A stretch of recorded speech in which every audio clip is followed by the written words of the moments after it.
Can you say hard hats, folks? Hard hats, lunch pails, steel-toe boots? Anything short of a championship this year is a failure. Look at this boomer right here.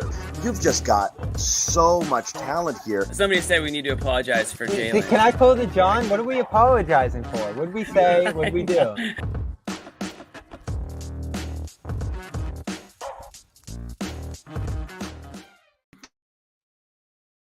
Hey, Barry Manning here. Welcome to a Tuesday edition of the Garn Report, and back from Abu Dhabi, we have Chris Forsberg, NBC Sports Boston. Great to see you, Chris. Great to talk to you here. Great to have a season again. We're back at it. Finally, even those games, it was weird. It's just like, I don't know, maybe I'll feel differently after Saturday's game. It'll feel like real basketball again. But saw 2 games out there, got this thing going. Let's 98 more in this season if they do it again. So let's keep it rolling. So they played the Stars a decent amount out there, more than I expected. Actually, we saw a good quarter or so from them in these games. Al Horford sat out, and then we got to see quite a bit of the second unit right through the fourth quarter, and some of the guys deeper on the roster out there. If you had to point to one thing that stood out to you most from those games, what would you say surprised you, or just caught your attention, or you think was important? Yeah, I think I point to the reserves. In game 1, they sort of needed to that unit to take up the energy a little bit. Stoddard's looked a little rusty out of the gates, and Peyton Pritchard and Sam Hauser come in and do what they've been doing for really last season and before that, and just made shots, changed the energy. And I thought they were good throughout this trip. And for me, that's encouraging because I think we know what they have in their top group. It's a luxury that, on nights that Al isn't available, you can maybe throw Luke into that mix, or whoever you want your 5 to be. But you're going to get from that group. And more often than not, they're going to be more talented than the other starting 5. But the depth is what sort of differentiates. And it's something I felt a lot last year. And then you go back to it with, Denver has depth issues, right? They couldn't get anything from their bench, and you got the Celtics just thriving in those minutes. So it's encouraging that with the high hopes for this year that the Celtics can maintain that high level. And I think you're only going to see more of Peyton, more of Sam, whether it's resting guys, whether it's just need them to be a little bit more impactful, which sounds crazy when they were the 2 top net rating guys for the season. But if you get that sort of production from your bench, this is going to be another successful year. So I can't wait, just, more emboldened that this team is ready for whatever is ahead. Yeah, I thought the Luke thing was big. They throw him out there against Jokic. He's the starter. Looks super connected with the starting unit for Boston, which he's probably going to have to do early this season in spots where Al's not available.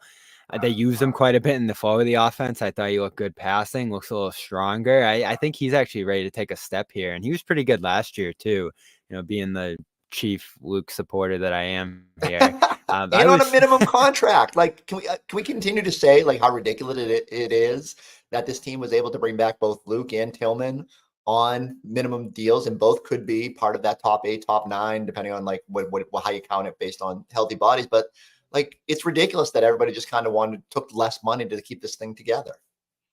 Yeah, for sure. And I know, I think it was Austin Ainge said during the summer league period there that some guys did take less than was available out there to stay. I'm sure that, it was Luke, Xavier kind of guys there who ended up staying on minimums. The Tillman thing too surprised me. He's out there hitting threes, looking sprier than he was a year ago, got the surgery, and when he actually didn't come in for that second stint in the second game and Keita came in instead, I was like, oh, is the knee acting up again? And then he came back and looked good again. And again, you're going against Jokic. So this is about as good a test as you can get for those guys. And that's probably the biggest question for the team coming into the year, is how they sustain without Porzingis through December or so. Yeah, I'm with you. I had high expectations for Tillman coming off. You always hear people say it, right? Jumping on midstream is hard. Even Derek was really good when he joined on board, but he was maybe never quite comfortable.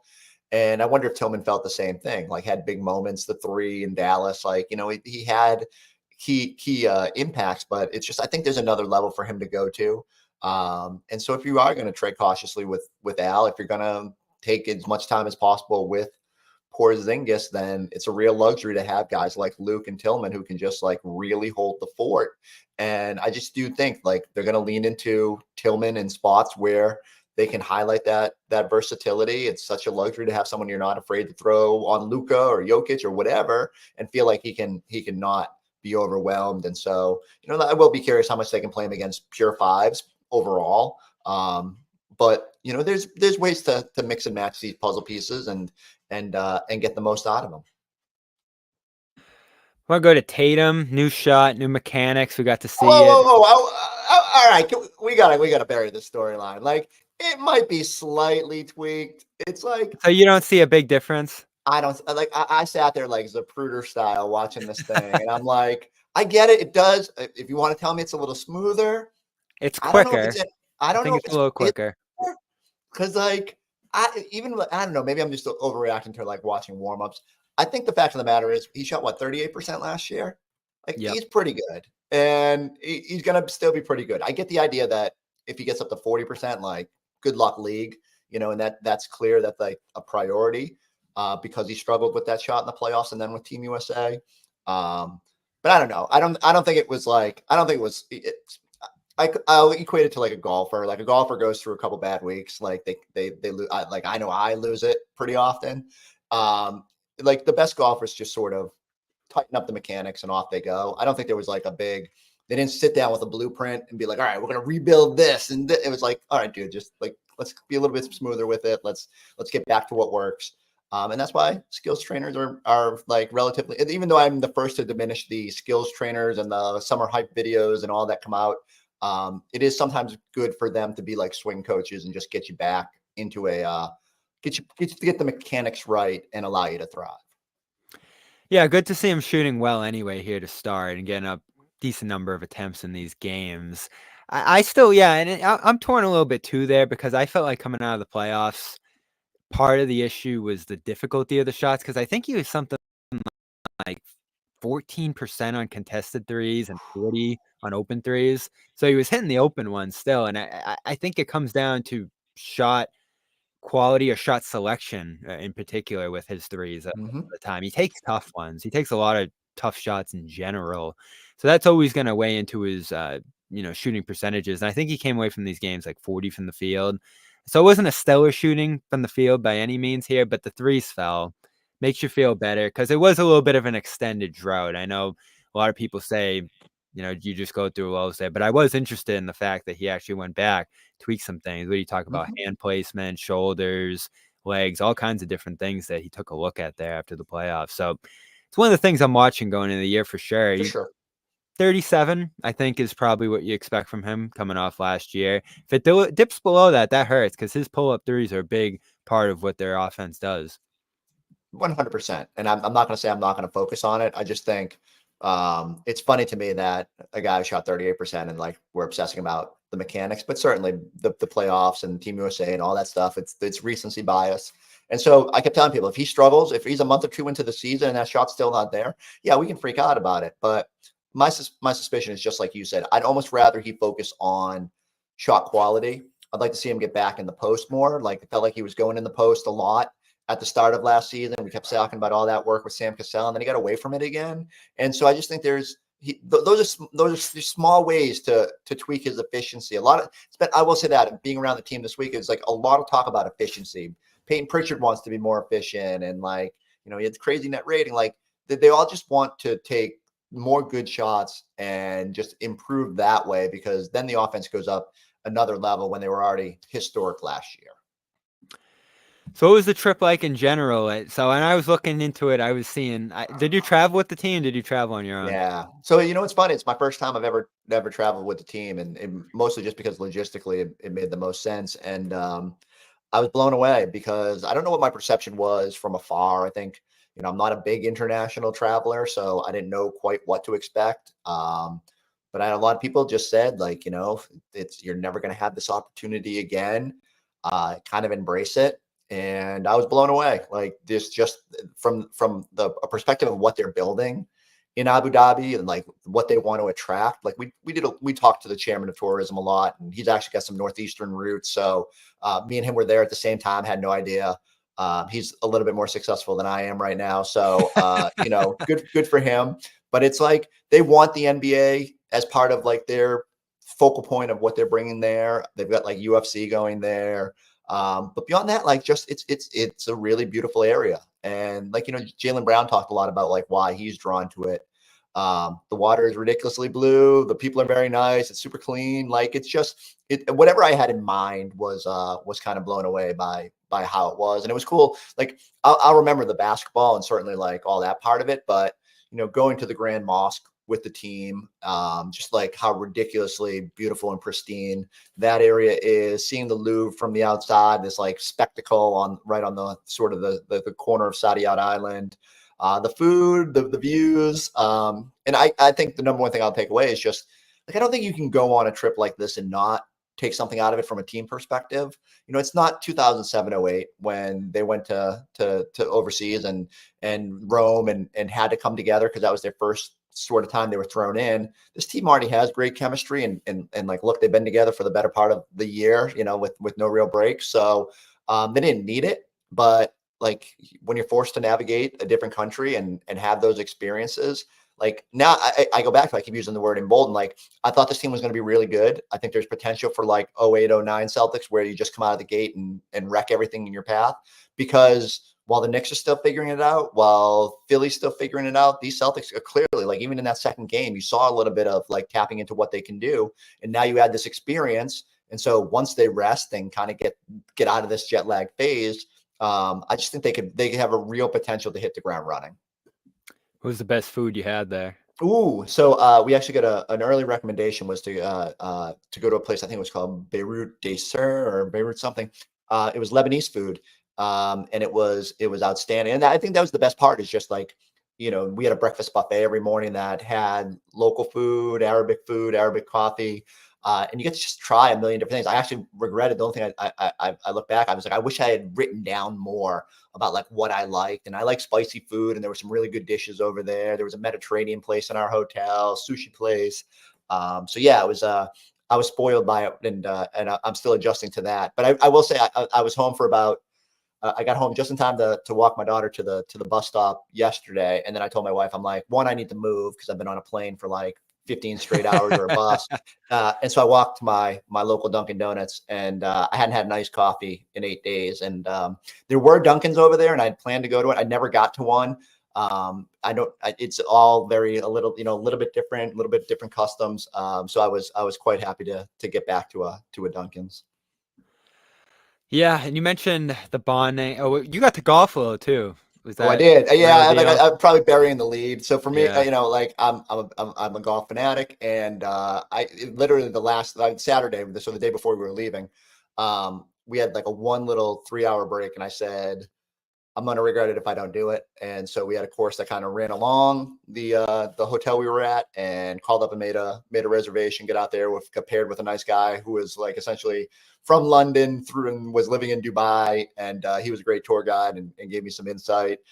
Steve Harvey drove past us in a golf cart at one point. And that's who I would have loved to have met out there. When I saw him, I was like, oh, I wish I got to meet Steve Harvey. He's in all like a lot of the tourism videos, so he must have some connection to the region. But he pulled up, he was in it was like a pimped out purple golf cart. And I said, yeah, he pulled up as if he was going to ask to join, because my guy bailed for the back nine. And so I thought he was going to ask to link up, and no, he was just accelerating through the log jam to go play. I would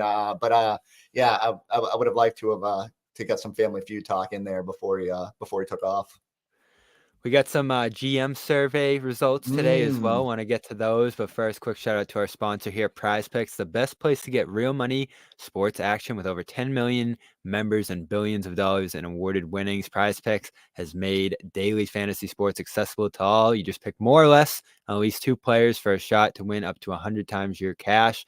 Run your game all season long on Prize Picks. And it's been a tough year for football injuries. Guys go down your team. You do the full season thing, and your team's ruined 3 weeks in. You're like, oh, but with daily fantasy, you get a new team each week if you want it. And that's the best part here. They also have injury insurance. So if your guys go down in the first half, they stay in play here. So use the code CLNS, get $50 instantly when you play $5 over at Prize Picks. Download the app today. Again, go to Prize Picks and use code CLNS for $50 instantly when you play your first $5 lineup. Again, 2 or more guys, pick more or less on their projections, and it's that easy. Prize Picks, run your game. So I guess we'll rattle through these, Chris, whether you feel like too high, too low on these guys, or just right for their GM survey standings here. So we'll start with Tatum, of course. And for him, tied third in MVP. I felt like I expected that, although Shea coming in first there, a little surprised to me. Tatum actually tied with Jokic, as well as Embiid in the GM survey here.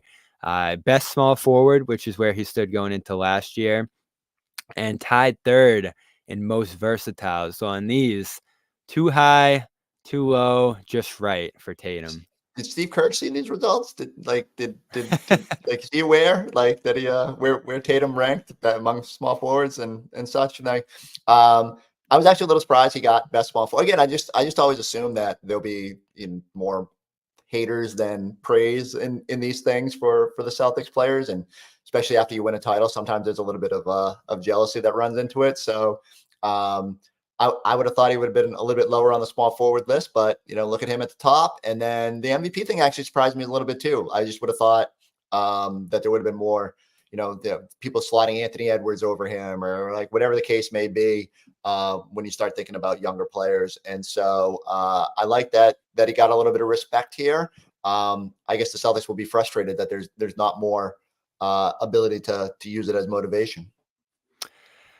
Yeah, I actually do think it spoke pretty well to him, especially when you think he's in like the Durant, Wembanyama category in terms of versatility. I think that speaks pretty well to him. Giannis took that one, LeBron's second. Jalen, though, I think probably the biggest winner from last year when you look at where he stood. He actually got an MVP. This is Joe. We'll get to him. Jalen actually got an MVP vote, or MVP votes here, nice. Honorable mention. So pretty good for Jalen, especially when you compare it to where he was a year ago.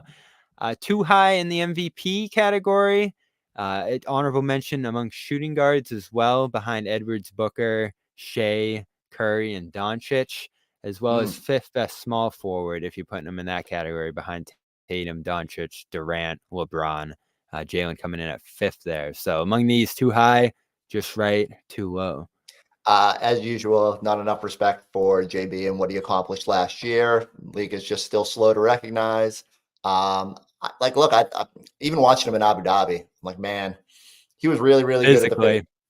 And it feels like he's going up again. And he's got, I don't know how he added more muscle in like the 2 weeks that we didn't see him this summer. But even when he sat down for media day with us, I was like, oh my God.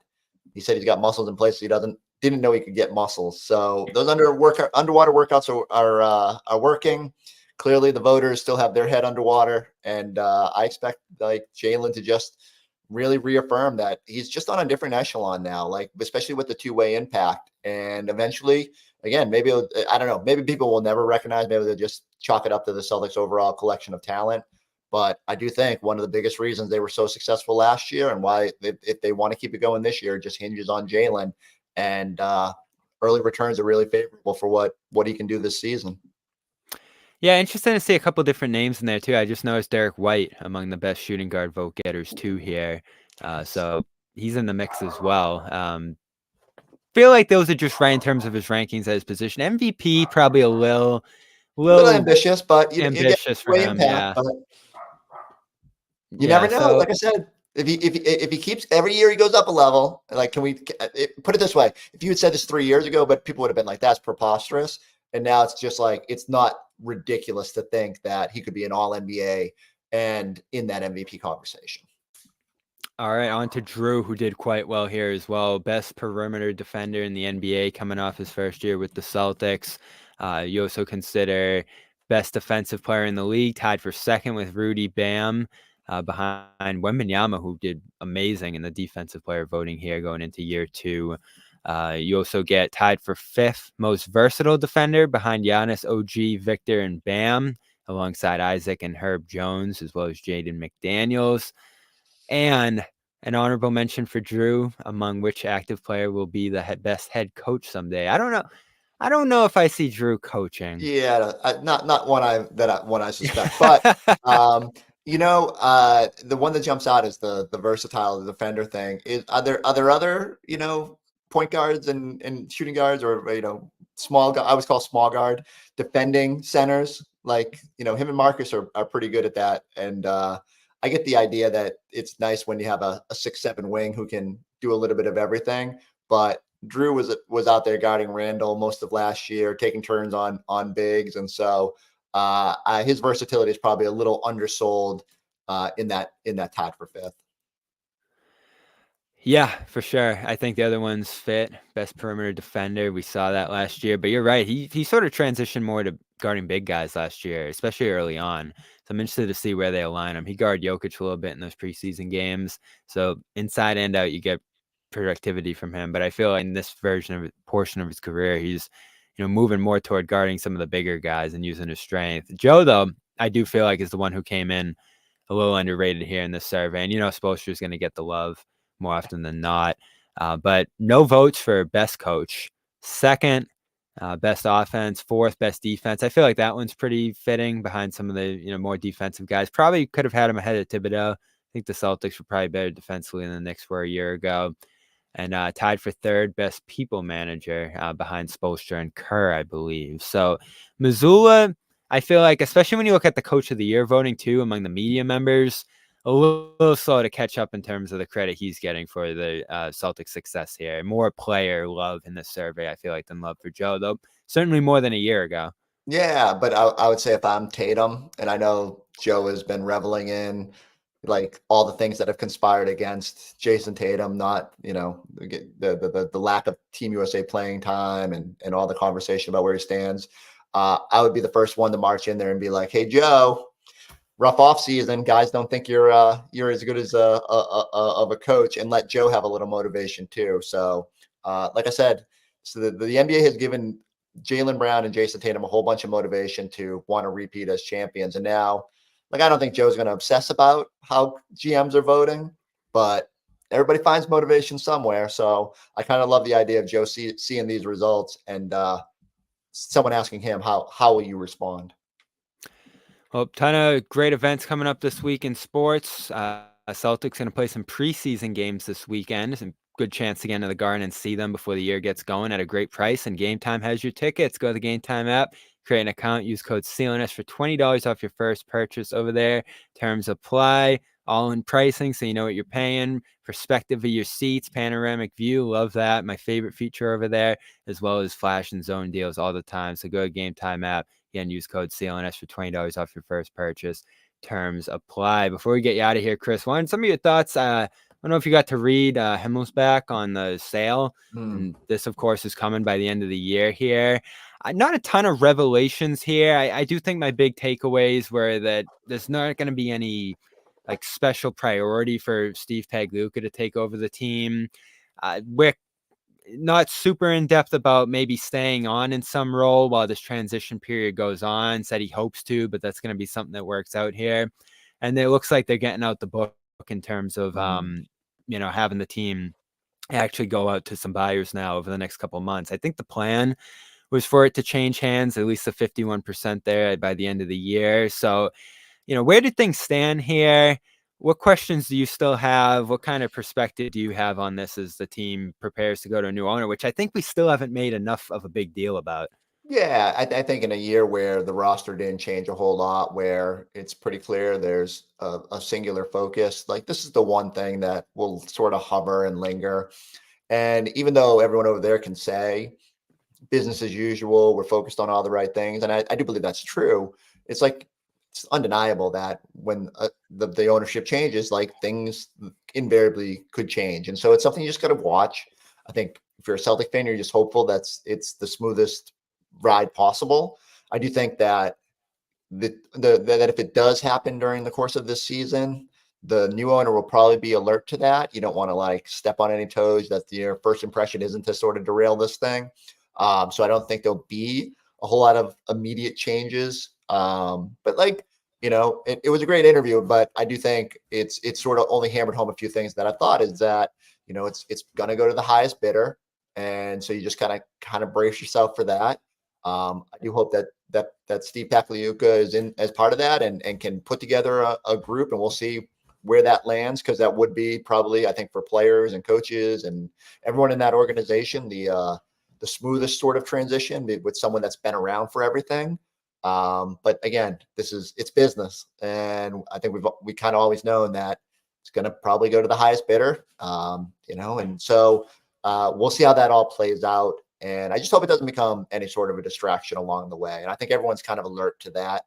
The other thing I would say is, like, I just get the sense, like, Wyc was obviously on this trip and he's been around in practice. I think we saw him one of those early practices over there talking with Joe Mazzulla, and I think he's just kind of savoring every moment too, because it's been quite a ride, and things are going to be at least a little bit different, obviously, going out. And I think he's hopeful to be here to the finish line of maybe another title, but sales get a little weird along the way, and so got to savor every second of it. And it has made me sort of sit back. I keep saying this, like, it's easy when we obsess about owners in this city a lot to sort of step back and remember, like, they did a really good job here in how they ran this thing, and in just from the ground level of installing the right people in places, in spending when it was necessary, and to chase a title, and they felt like there was a real chance, and they've been rewarded with 2 titles. But